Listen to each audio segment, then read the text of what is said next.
Hi hello guys, welcome back to Aadya colourful. ನಾನು Suma. Friends, ಇವತ್ತಿನ ವಿಡಿಯೋದಲ್ಲಿ ತುಂಬಾ ಈಸಿಯಾಗಿ ಟೇಸ್ಟಿಯಾಗಿ ಮಾಡುವಂಥ ಒಂದು ರೆಸಿಪಿಯನ್ನು ನಿಮ್ಮ ಜೊತೆ ಶೇರ್ ಮಾಡ್ಕೊಳ್ತಾ ಇದ್ದೀನಿ. 1 ಕಪ್ ರವೆ ಇದ್ದರೆ ಸಾಕು, 10 ನಿಮಿಷದಲ್ಲಿ ರುಚಿಯಾದ ಒಂದು ರೆಸಿಪಿಯನ್ನು ತಯಾರಿಸ್ಕೊಳ್ಬೋದು. ಸೊ ಖಂಡಿತವಾಗ್ಲೂ ಒಂದ್ಸಲ ಈ ಒಂದು ಸ್ವೀಟನ್ನು ತಯಾರಿಸಿ ಹೇಗಿತ್ತು ಅಂತ ತಪ್ಪದೆ ಕಾಮೆಂಟ್ ಸೆಕ್ಷನಲ್ಲಿ ತಿಳಿಸೋದಂತೂ ಮರಿಬೇಡಿ. ಒಂದು ಇನ್ಸ್ಟೆಂಟ್ ರವಾ ಮತ್ತು ಮಿಲ್ಕ್ ಸ್ವೀಟ್ ರೆಸಿಪಿ ಅಂತಲೇ ಹೇಳ್ಬೋದು ಇದನ್ನು. ಸೊ ಈ ಒಂದು ರೆಸಿಪಿಯನ್ನು ಮಾಡೋದಕ್ಕೆ ಮೊದಲನೇದಾಗಿ 1 ಕಪ್ ಆಗೋಷ್ಟು ಉಪ್ಪಿಟ್ಟು ರವೆ, ಅಂದರೆ ಸ್ವಲ್ಪ ಮೀಡಿಯಮ್ ಆಗಿ ದಪ್ಪ ರವೆ ಇರುತ್ತಲ್ಲ, ಸೊ ಆ ರವೆಯನ್ನು ತಗೊಳ್ತಿರೋದು. ಚಿರೋಟಿ ರವೆ ಅಲ್ಲ, ಇದು ಸ್ವಲ್ಪ ದಪ್ಪ ಇರುವಂತಹ ರವೆ. 1 ಕಪ್ ಆಗೋಷ್ಟು ರವೆಯನ್ನು ತಗೊಂಡಿದ್ದೀನಿ. ಮೆಜರ್ಮೆಂಟ್ ಕಪ್ಪಲ್ಲೇ ಎಲ್ಲ ಇಂಗ್ರೀಡಿಯೆಂಟ್ಸ್ನು ಕೂಡ ತಗೊಳ್ಳಿ ಫ್ರೆಂಡ್ಸ್. ಓಕೆ, ಅದೇ ಕಪ್ಪಿನ ಅಳತೆಯಲ್ಲಿ 1/4 ಕಪ್ ಆಗೋಷ್ಟು ಸಕ್ಕರೆಯನ್ನು ಹಾಕ್ಕೊಳ್ತಾ ಇದ್ದೀನಿ. ಅಂದರೆ ಮುಕ್ಕಾಲ್ಗಿಂತ ಸ್ವಲ್ಪ ಜಾಸ್ತಿ ಇದೆ. ನೀವು 1 ಕಪ್ ರವೆಗೆ 1 ಕಪ್ ಸಕ್ಕರೆ ಕೂಡ ಹಾಕ್ಕೊಳ್ಬೋದು. ಸ್ವಲ್ಪ ಸ್ವೀಟ್ ಕಮ್ಮಿ ಇರಲಿ ಅನ್ನೋದಾದರೆ 1/4 ಕಪ್ ನೀವು ಸಕ್ಕರೆಯನ್ನು ಸೇರಿಸ್ಕೊಳ್ಬೋದು ಫ್ರೆಂಡ್ಸ್.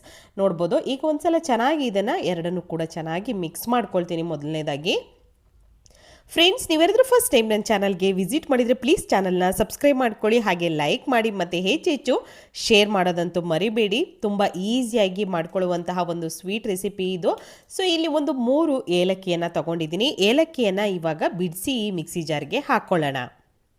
ರವೆ ಮತ್ತು ಹಾಲಿದ್ರೆ ಸಾಕು ಫ್ರೆಂಡ್ಸ್, ಖಂಡಿತವಾಗ್ಲೂ ತುಂಬ ಈಸಿಯಾಗಿರುವಂತಹ ಒಂದು ರೆಸಿಪಿಯನ್ನು ತಯಾರಿಸ್ಕೊಳ್ಬೋದು.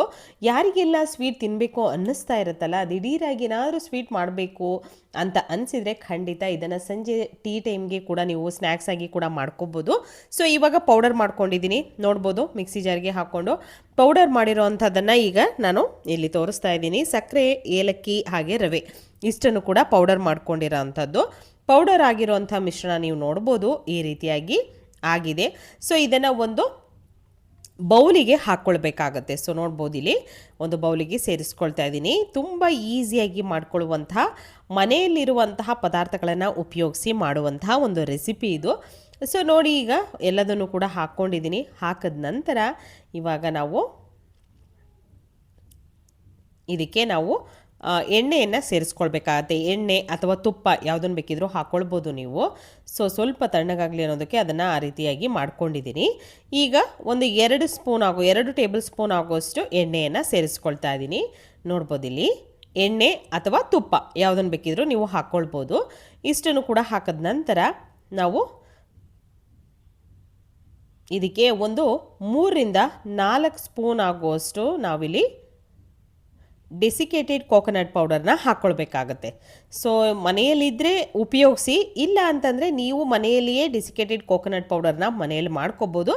ಸೊ ಮಾಡೋ ವಿಧಾನ ಬೇಕು ಅಂದರೆ ಖಂಡಿತ ಕಾಮೆಂಟ್ ಸೆಕ್ಷನಲ್ಲಿ ತಿಳಿಸಿ, ನಾನು ಕೂಡ ಆ ವಿಡಿಯೋನ ನಿಮ್ಮ ಜೊತೆ ಶೇರ್ ಮಾಡ್ಕೊಳ್ತೀನಿ. ಒಂದು ಪಿಂಚಷ್ಟು ಉಪ್ಪನ್ನು ಸೇರಿಸ್ಕೊಳ್ತಾ ಇದ್ದೀನಿ. ಒಂದು ಪಿಂಚು, ಜಾಸ್ತಿ ಬೇಡ, ಸ್ವಲ್ಪ ಉಪ್ಪನ್ನು ಹಾಕ್ಕೊಂಡಿದ್ದೀನಿ. ಹಾಗೆ ಇವಾಗ ಇದಕ್ಕೆ ನಾವು ಒಂದು ಚಿಟಿಕೆ, ನೋಡಿ ಚಿಟಿಕೆ, ಒಂದು ಚಿಟಿಕೆಯಷ್ಟು ಸೋಡಾ ಪೌಡರ್ನ ಹಾಕ್ಕೊಳ್ಬೇಕು. ಅಡುಗೆ ಸೋಡಾ ಅಂತೀವಲ್ಲ, ಸೊ ಅದನ್ನು ಹಾಕ್ಕೊಳ್ತಾ ಇದ್ದೀನಿ. ಒಂದು ಚಿಟಿಕೆಯಷ್ಟು, ಜಾಸ್ತಿ ಬೇಡ, ಅಡುಗೆ ಸೋಡಾ ನೋಡಿಕೊಂಡು ಹಾಕ್ಕೊಳ್ಳಿ. ಸೊ ಈಗ ಚೆನ್ನಾಗಿ ಮಿಕ್ಸ್ ಮಾಡ್ಕೊಳ್ಳೋಣ. ನಾವು ಎಷ್ಟು ನೀಟಾಗಿ ಇದನ್ನು ಮಿಕ್ಸ್ ಮಾಡ್ತೀವೋ ಅಷ್ಟು ಚೆನ್ನಾಗಿ ಈ ಸ್ವೀಟ್ ಬರುತ್ತೆ. ಈ ಸ್ನ್ಯಾಕ್ಸ್ ಅಥವಾ ಸ್ವೀಟ್ ಅಂತ ಹೇಳ್ಬೋದು ಇದನ್ನು. ಸೊ ಅಷ್ಟು ಚೆನ್ನಾಗಿ ಬರುತ್ತೆ ಖಂಡಿತವಾಗ್ಲೂ. ಈಗ ನೋಡಿ, ಕೈಯಲ್ಲೇ ಇದನ್ನು ಚೆನ್ನಾಗಿ ನಾನು ಈ ರೀತಿ ಸ್ವಲ್ಪ 2 ಕೈಯಿಂದ ಉಜ್ಜಿ ಕೂಡ ನೀವು ಮಾಡ್ಕೋಬೋದು. ಈ ರೀತಿ ಕೈಯಲ್ಲೇ ಸ್ವಲ್ಪ ನೀಟಾಗಿ ನಾವು ಇದನ್ನು ಮಿಕ್ಸ್ ಮಾಡ್ಕೋಬೇಕಾಗತ್ತೆ. ಮಾಡಿದ ನಂತರ ಇವಾಗ ಇದಕ್ಕೆ 1/2 ಕಪ್ ಆಗೋಷ್ಟು ಹಾಲನ್ನು ಹಾಕ್ಕೊಳ್ತಾ ಇದ್ದೀನಿ. ಕಾಯಿಸಿ ತಣ್ಣಗಾಗಿರೋವಂಥ ಹಾಲು. ನೋಡಿ, ಈಸಿಯಾಗಿರುವ ಸ್ವೀಟ್ ರೆಸಿಪಿ ಇದು. 1/2 ಕಪ್ಪು ನಾವು ಏನು ಮೆಜರ್ಮೆಂಟ್ ಕಪ್ಪಲ್ಲಿ ತೊಗೊಂಡಿದ್ದೀವಲ್ಲ ರವೆ ಎಲ್ಲ, ಸೊ ಅದೇ ಕಪ್ಪಿನ ಅಳತೆಯಲ್ಲಿ 1/2 ಕಪ್ ಆಗೋಷ್ಟು ನಾವಿಲ್ಲಿ ಹಾಲನ್ನು ಹಾಕ್ಕೊಳ್ತಾ ಇದ್ದೀವಿ. ಹಾಲು ಹಾಕಿದ ನಂತರ ಈಗ ಇದನ್ನು ಮಿಕ್ಸ್ ಮಾಡ್ಕೊಂಡಿದ್ದೀವಿ. ಅದು ಮಿಕ್ಸ್ ಆದ ನಂತರ ಇವಾಗ ಇದಕ್ಕೆ ನಾವು ಅದೇ ಕಪ್ಪಿನ ಅಳತೆಯಲ್ಲಿ 1 ಕಪ್ ಆಗೋಷ್ಟು ಮೈದಾ ಹಿಟ್ಟನ್ನು ಹಾಕ್ಕೊಳ್ಬೇಕಾಗುತ್ತೆ. ಮೈದಾ ಹಿಟ್ಟು ಇಷ್ಟ ಇಲ್ಲ ಅನ್ನೋದಾದರೂ ನೀವು ಗೋಧಿ ಹಿಟ್ಟನ್ನು ಹಾಕ್ಕೊಳ್ಬೋದು. ಇಷ್ಟ ಬೇಡ ನಮಗೆ ಮೈದಾ ಅನ್ನೋರು ಕೂಡ ನೀವು ಗೋಧಿ ಹಿಟ್ಟು ಹಾಕ್ಕೊಳ್ಬೋದು. ಸೊ ಅದು ಕೂಡ ತುಂಬ ಚೆನ್ನಾಗಿ ಬರುತ್ತೆ. ಟೇಸ್ಟು ಸ್ವಲ್ಪ ಚೇಂಜ್ ಆಗ್ಬೋದು ಅಷ್ಟೇ, ಬಟ್ ಮಾಡ್ಕೋಬೋದು. ಈಗ ನೋಡಿ, 1 ಕಪ್ ಹಾಕಿದ್ದೆ ಮೈದಾ, ಸ್ವಲ್ಪ ಮೆತ್ತಗೆ ಅನ್ನಿಸ್ತು ನನಗೆ. ಇನ್ನೊಂದು ಸ್ವಲ್ಪ, ಒಂದು ಕಾಲು ಬೌಲ್ ಆಗೋಷ್ಟು ನಾನಿಲ್ಲಿ ಹಾಕ್ಕೊಳ್ತಾ ಇದ್ದೀನಿ. ನೋಡಿ, ಇಷ್ಟು ಹಾಕ್ಕೊಂಡ ನಂತರ ಈಗ ಇದನ್ನು ಮಿಕ್ಸ್ ಮಾಡ್ಕೊಳ್ಳೋಣ. ಈಗ ಪರ್ಫೆಕ್ಟಾಗಿ ಆಗಿದೆ. ಸೊ ನೋಡಿಕೊಂಡು ಹಿಟ್ಟು ಯಾವ ರೀತಿ ಬೇಕು ಅನ್ನೋದನ್ನು ನೋಡಿಕೊಂಡ್ರೆ ಈ ರೀತಿಯಾಗಿ ಹಿಟ್ಟು ರೆಡಿ ಆಗಬೇಕು. ಇದ್ರ ಮೇಲೆ ಒಂದು ಪ್ಲೇಟನ್ನು ಮುಚ್ಚಿ ನಾನು ಒಂದು 20 ನಿಮಿಷ ಇದನ್ನು ರೆಸ್ಟಿಗೆ ಬಿಡಬೇಕಾಗತ್ತೆ. 20 ನಿಮಿಷ ರೆಸ್ಟಿಗೆ ಬಿಟ್ಟು ಅದಾದ ನಂತರ ಇವಾಗ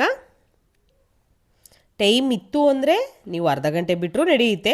ಟೈಮ್ ಇಲ್ಲ ಅಂದರೆ ಒಂದು 5ರಿಂದ 10 ನಿಮಿಷ ಆದರೂ ರೆಸ್ಟಿಗೆ ಬಿಡಿ.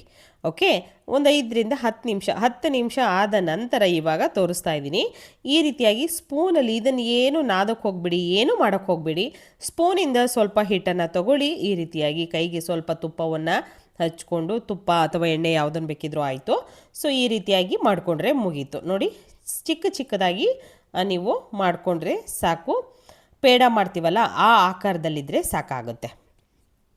ಇವಾಗ ಮತ್ತೆ ಒಂದು ಸ್ವಲ್ಪ ಹಿಟ್ಟನ್ನು ತಗೊಂಡು ಈ ರೀತಿಯಾಗಿ ರೆಡಿ ಮಾಡ್ಕೊಳ್ತಾ ಇದ್ದೀನಿ. ಇದೇ ರೀತಿಯಾಗಿ ಎಲ್ಲದನ್ನು ಕೂಡ ನಾವು ರೆಡಿ ಮಾಡಿಕೊಂಡು ಒಂದು ತಟ್ಟೆಗೆ ತೆಗೆದಿಟ್ಕೊಳ್ಳೋಣ. ಈ ರೀತಿಯಾಗಿ ತಟ್ಟೆಗೆ ತೆಗೆದಿಟ್ಕೊಂಡಿದ್ದೀನಿ ಎಲ್ಲದನ್ನು ಕೂಡ. ಸೊ ಇವಾಗ ಎಣ್ಣೆ ಆಲ್ರೆಡಿ ಕಾಯೋದಕ್ಕೆ ಇಟ್ಟಿದ್ದೀನಿ. ಎಣ್ಣೆ ಚೆನ್ನಾಗಿ ಕಾಯಬೇಕು. ಕಾದ ನಂತರ ಪೂರ್ತಿಯಾಗಿ ಸ್ಟವ್ನ ಲೋ ಫ್ಲೇಮ್ ಮಾಡ್ಕೋಬೇಕು. ನೋಡಿ, ಈ ರೀತಿಯಾಗಿ ಎಣ್ಣೆ ಕಾದಿರಬೇಕು. ತೀರಾ ಕೆಂಪಗೆ ಈಗ ಹಾಕಿದ ತಕ್ಷಣ ಕಲರ್ ಚೇಂಜ್ ಆಗುತ್ತಲ್ಲ ಆ ಥರ ಬೇಡ.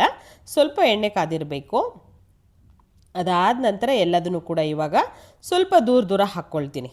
ಓಕೆ, ಸೊ ಒಂದಕ್ಕೊಂದು ಅಂಟ್ಕೋಬಾರ್ದು, ಆ ರೀತಿಯಾಗಿ ಹಾಕ್ಕೊಳ್ಳೋಣ.